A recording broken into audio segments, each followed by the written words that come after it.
As we head into the holiday season, many of us are beginning to look for that ideal Christmas tree to put in our living room. And if you haven't heard, Enid has a very large Christmas tree they've put in the center of their town. Joining me is Dr. McKinley, who is a retired OSU professor with forestry, and he is part of the committee that helped install this massive Christmas tree. So Dr. McKinley, thank you for joining us today. Thank you. I know this has been in the works for a long time. Tell us a little bit about the beginning of this process and getting this tree here. Well, this tree was the idea of Mr. Kyle Williams, and Mr. Williams contacted me about a year ago and wanted to know if I would serve as his forestry director. And I said, certainly, this sounds like a great project. And in the intervening time now, the tree has been selected. It was harvested out of Northern California and brought here about 3 weeks ago. So tell me a little bit about this tree, including what kind of species it is. Well, it's a white fir, and white fir are very nice trees, and they grow quite straight. They have a good color to them naturally. They also will hold their needles longer than some other species. So it's an excellent tree for this use. So tell me a little bit about the specs of this tree. It's fairly large, obviously. How tall is it? This tree is 140 feet tall. And so how do you get a 140-foot tall tree from Northern California to Enid, Oklahoma? It was quite a project, obviously, but we placed it on one of these trucks that hauls the turbine blades for the windmills farm. Okay. And as a result, they have experience in handling large, straight objects. Yeah. And they brought it to us in 8 days from Northern California, which was pretty good time. Okay, so it landed here in October, is that correct, about October? Yes. Okay, so we're heading into Thanksgiving. Tell us a little bit about the prep, what it looked like when it got here and what's been happening since it arrived. Well, most of the limbs had been removed in order for the transport. Those limbs were saved, placed on the same truck, brought in at that time.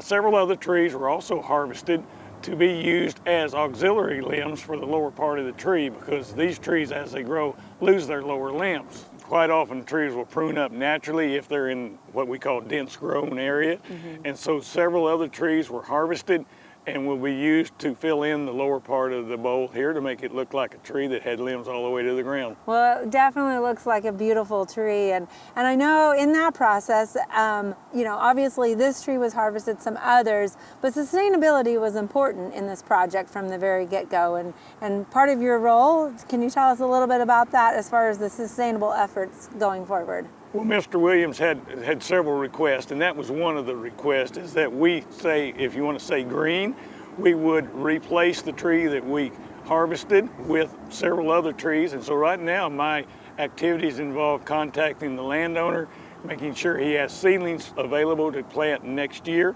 It is a private landowner. He does grow these trees for lumber, so he will replace one tree with several more and they can grow. So you obviously were brought in for your expertise on trees, but there is a committee that's involved because it's not just about the tree. Absolutely. There are several members of this committee, each with a specialty or a purpose. We have an engineer, we have a person who does the internet work and the Facebook work. We have an individual who is working with volunteer organizations. There's another individual who is handling public relations.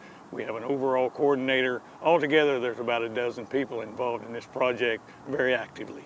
Well, it's quite a community effort, and we thank you for that effort. Thank you.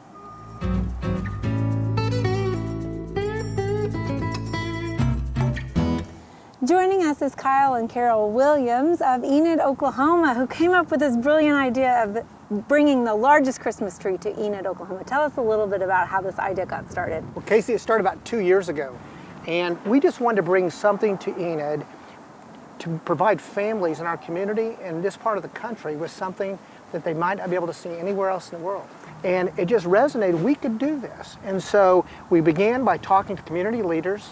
Everybody was like, absolutely. And then it just kind of morphed. It's grown. It's a community event now, right? It's truly grown. It's truly grown, It's yes. grown, yeah. So we've got a 140-foot tall Christmas tree behind us. Crazy, isn't it? Largest in the country, in the world. We believe it is. I'm pretty confident it will be. In fact, Dr. McKinley let us know that the tallest ever put up in the United States was in 1950, a 221-foot tree. Wow.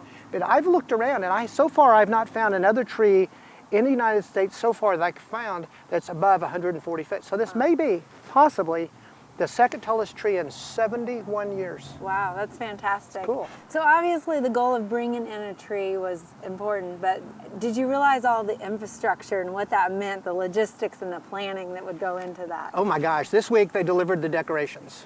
16 pallets, 4,200 pounds. Is that crazy? Yeah, that's 4,200 pounds of decorations. You need a lot of elves. 10,000 ornaments to be tied onto this tree. 20 plus thousand lights, multicolor LEDs. It will be stunning. And so it's very exciting. It's going to be a big event. We expect well over 100,000 people over 42 days to come to Enid to see the world's tallest fresh cut tree. And we're hoping for 20, maybe 25,000 people on opening night, November 26th, 7:30, when we light this tree. Great fireworks going to go off.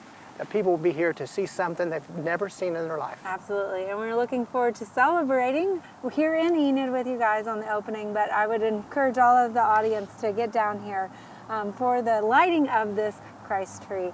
It's going to be quite an event. Thank you for sharing with us. Thanks for coming.